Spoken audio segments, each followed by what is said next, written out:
I am overjoyed to have the honor of introducing our speaker today, Lori Rabel. Lori and I are both proud alums of Union Presbyterian Seminary. And as most of you all know, I am working there now as the director of the Communities of Learning program. Communities of Learning is an orientation program of sorts for newly admitted students. It helps them transition into seminary life by putting them in small groups with other students and alums and faculty, and they carry on study and discussion over the course of the summer before they ever even set foot on the seminary to start their classes in the fall. And so this is where our paths first crossed about 3 years ago when Lori participated as one of the alum mentors in this program. And I'll get back to that in a minute. But first I'm going to tell you a little bit about who she is. Lori comes to us from Charlotte, North Carolina, where she serves as associate pastor for congregational life and adult Christian education at Selwyn Avenue Presbyterian Church. She did her undergraduate study at Wake Forest, where she ran track and cross country, and she still runs today, she says, to maintain her sense of sanity. After what she calls a fun career in the beer industry, are you wondering where I got all this information? Which I would love to hear more about, but after that first career, that's when she went back to school at Union Presbyterian Seminary in Charlotte, at our Charlotte campus, and that's where she earned her Master's of Divinity in 2006. Lori is married to Rob. She has two fabulous children who make her quite proud, 10-year-old Joe and 9-year-old Maeve. In addition to all of her pastoring duties, she serves on all sorts of councils and committees, both in the church and in the community, including the Council of the Charlotte Presbytery, the Dean's Council, Advisory Council at Union Presbyterian Seminary, and also the Spiritual Life Committee and the Parents Diversity Council at Trinity Episcopal School in Charlotte. She is a gifted writer. She's contributed to a number of journals, including the Presbyterian Outlook, and she's also a blogger. She leads church retreats, she leads conferences, and she is very actively involved in Next Church, where she serves on both the strategy and the executive teams. If you're not familiar with Next Church, just let me say that you need to learn more about this organization, and Lori was happy to talk with you about it. It is a powerful and inspiring organization of Presbyterian leaders who are committed to building relationships that will equip the church to live more boldly and more fully into these challenging times. I've been to a number of their meetings. That's actually where I first heard Steve Eason preach one time. And I can tell you, in the midst of all the doom and gloom, Next is a welcome voice of hope and new life for the church. So as you can tell, Lori is a rather busy person. And when she does something, she goes full in, or she goes whole hog, as my grandma would have said. To say that she is passionate about ministry doesn't even begin to describe the energy and the enthusiasm that she brings to the table. And what's more, her passion and enthusiasm are nothing short of contagious. So I want to close with one of my favorite Lori Rabel quotes. This program that I run, that she served as a mentor in, it takes place online. It's an it's an online program because these students are spread out all over the country, all over the world, and they're busy doing their summer stuff. And so they participate almost like blogging. They're writing answers to questions and comments back and forth, having conversations online. And so this is what she said when she was participating as one of the mentors in this program with brand new seminary students, students who were full of fear and trembling, who were full of doubts as to whether they were really up to the challenge ahead of them as far as starting seminary, finishing seminary, and going into ministry. And this is what she said, and it's just what these students needed to hear. She said, seminary is going to be a mind party for you. I could see her saying it. It's going to be a mind party for you. God has given you all you need and is calling you into continued formation, not out of what you lack, but out of the bounty of God's grace, as seen in the gifts that you already have. It is such a gift to have you with us here today, Lori. Welcome.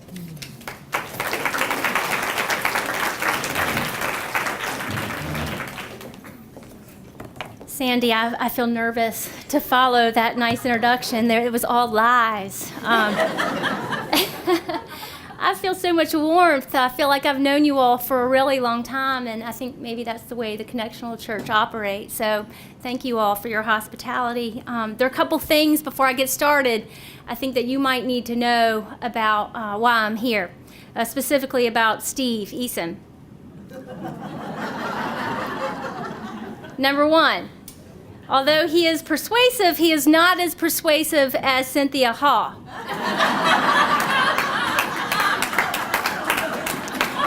And for that, I am glad to be here with you all. I have learned very quickly about your good congregation, the generations of your faithfulness, the hospitality that is baked into your lemon bars and your people. I can feel it. And also, I've learned a lot about your recent yearnings to be faithful to God's call as you lean into what comes next for First Presbyterian Richmond.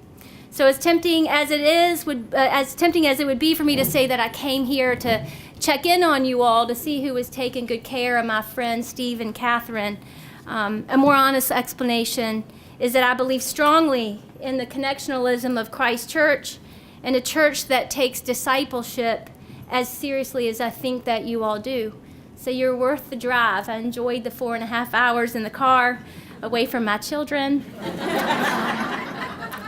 This luncheon she told me there would be 50 of you all here, and there are like 90.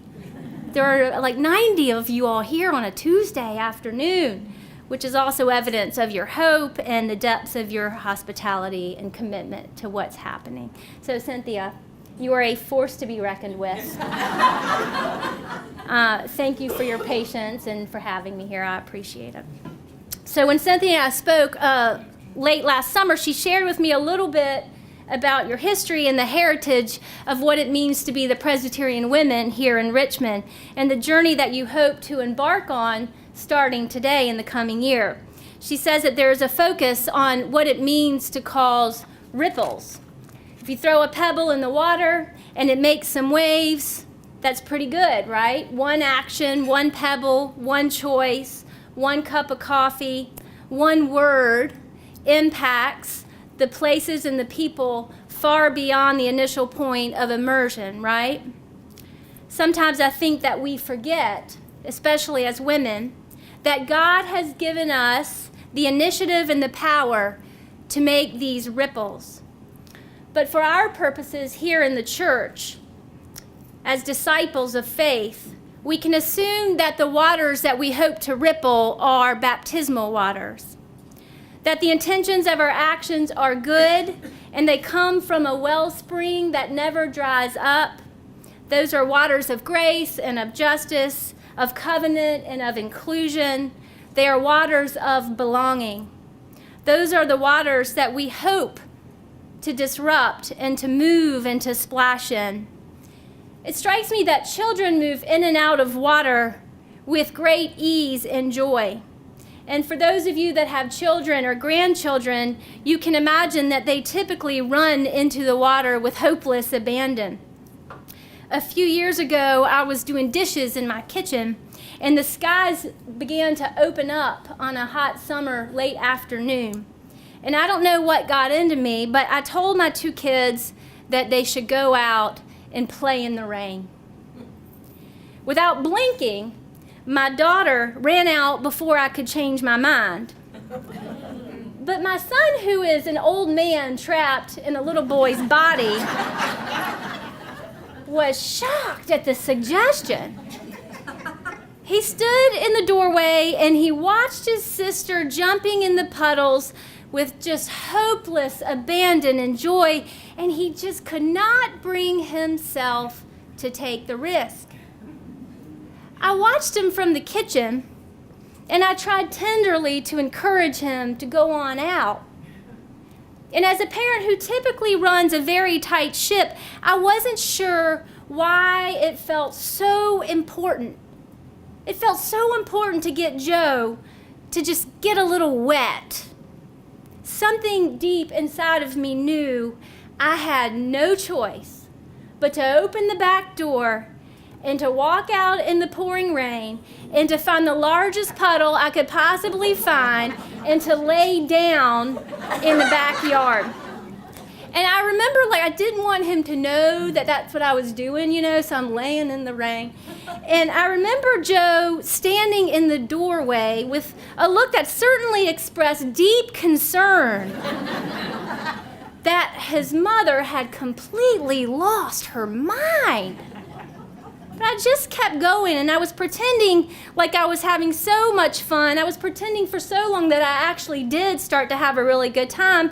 And I had forgotten about Joe, and Maeve and I were just running around like a couple of bankers playing at Augusta, or a couple of moms at a J. Crew sale, or a couple of kids who just felt the freedom and the joy to feel God's grace falling on our skin on a hot summer day.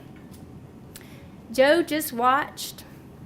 He couldn't resist after a while. It's as if he needed permission. He needed me to model what it meant to make some waves. And only then, after I said, "Come on, it's not so bad," he allowed himself the pleasure of puddle jumping. The act of making waves or ripples, by its very nature, is a little bit messy, and it's a whole lot wet. So just be aware that as you all have chosen a theme, the theme of making ripples, by its very nature, it's going to change some things. If you remain faithful to it, it's going to get a little bit messy around here if you decide to make these waves. The shoreline changes if the ripples keep coming. But for today, I want you all to pick up the stone that is sitting on your table, and you can just hold it. For today, we're going to hear a story about faithfulness and power. This is a familiar story from the Gospel of John. It's chapter 8, verses 2 through 11. So let's hear what the Word of God has for us this morning. Early in the morning, he came again to the temple. All the people came to him, and he sat down and he began to teach them. The scribes and the Pharisees brought a woman who had been caught in adultery. And making her stand before all of them, they say to her, "Teacher, this woman was caught in the very act of adultery. Now in the law, Moses commanded us to stone such women. Now what do you say?" They said this to test him, so that they might have some charge to bring against him. Jesus bent down and wrote with his finger on the ground. When they kept questioning him, he straightened up and said to them, "Let anyone among you who is without sin be the first to throw a stone at her." And once again he bent down and wrote on the ground. When they heard it, they went away, one by one, beginning with the elders, and Jesus was left alone with the woman standing before him. Jesus straightened up and said to her, "Woman, where are they? Has no one condemned you?" She said, "No one, sir."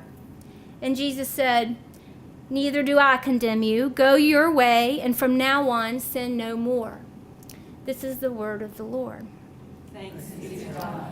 A couple contextual notes about this text. Number one, before this story was nestled in the Gospel of John, it was skipped by generations of male biblical redactors who were either uncomfortable with the idea of a woman at the center of a sex scandal, or who just didn't know how to reconcile the end of the story. Number two, ironically, this is not a story about sex. It is not about who had sex with who, or how they had sex, or where they had sex, or when they had sex, or why they had sex. Number three, this is slightly disappointing to all of us, because we tend to like to talk about other people having sex. Because it tends to deflect our attention from far less exciting conversations like, why do we care what other people are up to in their bedrooms? Number four, in a traditional construct, it must be noted that for a woman to have adulterous sex, it typically means there is a man she is having sex with. Nowhere in this story is he mentioned, but according to the law, he should have been at risk for being stoned to death too. As Francis Taylor Ginch has noted, when Jesus stooped down to write in the dirt, perhaps he was writing, "It takes two." Now, having said all of that, there are about 90 women here in this room, and there are 2 men who I expect will be glad that we are not going to be talking about sex. Because here we are holding these stones, and what we need to decide this morning, First Presbyterian Richmond women, is what are we going to do with these stones? Go ahead and pick them up if they're not in your hand right now. 2 things happen when you pick up the stone. Number 1, you are making a choice to act. Number 2, to hold the stone is to claim power. Feels pretty good, huh? Refugees, children, those who live in generational poverty, or who get assigned to inadequate schools based on their zip codes, they do not often have the privilege or the choice to carry a lot of stones around because their hands are full already, and they are the subject to judgment if they themselves show any vulnerability whatsoever. But here we are, you and I in the temple, and yes, we are all holding stones, and yes, it is true, the woman was unfaithful. And yes, it is true, she was caught in the very act. She was flat out exposed in her vulnerability. But honestly, Jesus' point was very simple. Underneath it all, aren't we all hiding our unfaithfulness? The only difference between that woman and all of us is that she got caught. And which one of us wants to be exposed in our unfaithfulness? In our most vulnerable state? Clearly none of us, because if you were to look at our Facebook pages, they would paint a very different picture than the beautiful stories that we like to tell about ourselves. It is easier for us to focus on this woman's unfaithfulness with our stones in our hands than it is for us to recognize our own vulnerabilities or our own insecurities. And as good Southern women, which I think most of us are, except for the woman from Michigan, you better pay attention because you're going to be here till December. As good Southern women, we have been taught from a very early age that it is improper and it is impolite to pry, to share, to expose. It matters what we present to the outside world. We have to look right when we come to church. And we are really, really quiet about how much work it takes to keep it all together.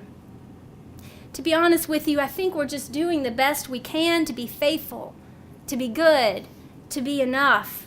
And the list, it looks something like this: volunteering, keeping up with our kids, our vocations in which we want to succeed, fundraising, social events, important meetings, trips to escape all that we do, baseball coaching and tutors and Pure Barre workouts and pedicures and electrolysis and physical trainers and highlights and Botox and book clubs and straight teeth and cute Lululemon clothes and church stuff and venti pikes with room for cream and shiny Instagram photos and saying yes, yes, yes, yes, yes, without slowing down long enough to consider that the ripples we are creating are affecting people without us even being aware of it. And we just lay down exhausted and we say, is it enough? Have I done enough? And I bring this up to you all as a sister because I don't know you all that well. And I must say that several of my things are on that list that I just mentioned. And sometimes I have to stop myself and ask, For what purpose? For whose purpose? Why does all of that matter? And who does it benefit? Maybe, sometimes the lines between our efforts to belong or to be faithful and our efforts to cover our vulnerabilities, maybe sometimes those lines become blurry. And we hide our weaknesses because we want to be enough, and we want to belong, and we want to be accepted and engaged and loved. But we think to ourselves, if they see me for who I really am, if they were to find out that my husband were a jerk, or if they really know that I'm anxious about money, or that I drink too much, or that I'm really insecure about the well-being of my children, then maybe I won't fit, or maybe I won't belong, or maybe they will see me for who I really am, and then maybe they might throw a stone. And Jesus knows that we're afraid of all of this. And he knows that we're just trying to be faithful here in this temple with our stones standing together. That's what we really all have in common, right? And he also knows that it's confusing for us, which is why he does what he does in the way that only Jesus can do. Does he tell us what to do? Does he berate us? Does he judge us? Does he yell at us? Does he tell us to put the stones down? Does he give us permission to chuck the stones and keep her out? No. He quietly refuses to engage in our nonsense. And if you look at the text, they kept asking him over and over and over again, what should we do, Jesus? What should we do? It's written down in Scripture. If you look in Deuteronomy, it's right there. She shouldn't have sex with that guy. She is unfaithful. She isn't coming to church. She has her priorities wrong. She is only consuming our programming. She is not committed. Did you hear what she did last weekend? Did you see what she posted on Instagram? Can you believe she did that? Shouldn't we just throw that stone? Why do we so often wait for someone else to make our decisions for us, as if we don't trust our own call as disciples to live with integrity and courage? Don't we already know what we should do with these stones? Why do we need permission to act and to risk and to engage people who need our compassion and our grace and our love? Jesus knows already that we have it in us. That is why we're called to be the church. We're here for some purpose. But so often, as women, we doubt our own voices and our own instincts, and Jesus knows that too. Jesus is so cool in this story. I always imagine he's wearing a leather jacket or something like that. Jesus kneels to create space for us to decide what we will do with these stones. As Ginch mentioned, Jesus' decision to stoop down and to draw a line in the dirt or to doodle in the dirt is a sign of his visible disengagement. He simply will not take our bait. And more than guidance, what he is doing is showing courage. Jesus is giving all of us time to consider who we are and what we are doing. It is as if he is saying, why don't you people slow down and think about where you're going to aim those rocks? And as good women who eat chicken salad and reconvene with hopeless abandon, perhaps that is what your call is here today. Jesus has invited you to slow down and think about where you're aiming. It is an invitation from Christ to take a collective breath and consider what you might do with all this power in the room. Courage to act differently, to put the stone down for a little while and rest, or courage to carry the stone in your pocket with a promise to act when you feel called. Courage to invite that woman to sit at your table and eat some chicken salad. Courage to go to her house and take her a plate of leftovers before her shame gets the best of her, or before she feels isolated and she makes a choice she can't take back. I don't know much about First Presbyterian Richmond. I don't know much about your group, but I do know that the Presbyterian women here has inherited a legacy of tenacity and what seems to be some quiet authority. I'm actually not sure it's so quiet all the time, but I know you're faithful. A church with engaged and connected groups of intergenerational women is a church that can get some things done. A little side story to make that point. Last week, I had a meeting. We're doing a capital campaign. And we had a meeting with the planning team of the capital campaign, 4 men, 4 women. And the consultant had asked them to coordinate and decide on some subsequent meetings where they could host a Q&A session with some of the members of our church. And all the women quickly looked at their calendars and says, I'm good on this day, I'm good on this day, I'm good on this day. And the consultant said, all right, men, what you got? And they were all texting their wives to see if they had permission to schedule an event. Women have power, right? I mean, women have the power to transform the culture of a church. And it's one thing to claim that power, but it's another thing altogether to harness it and use it. That takes courage. And for what purpose? What purpose do you have your power? You're not powerful because your children are successful, and you're not powerful because of your career or your husband's career or your annual income or your family name. You're not even powerful because you're beautiful, which you're all very beautiful. You're powerful because God has made you unique and is calling you for a specific purpose of faithfulness at this particular time, in this particular place. You're powerful because you're together. You're together at a time and in a world that tells you all you shouldn't be together, right? That you don't have time to be together. Well, here you are. You're together. I'm very sad that we live in a time where we opt into community, where we come and go as our faith lives are scheduled around all the other things that are happening in our worlds. We treat one another differently when we are in a hurry or if we're in other contexts or different places. Most of the time we don't slow down long enough to see where we're aiming, and too often we're so distracted that we don't even hear God telling us to think about it. So these people around you right now, they're powerful. And you're going to find your power together when you know each other and when you trust each other. And only then will you have the courage to pay attention to where you're aiming.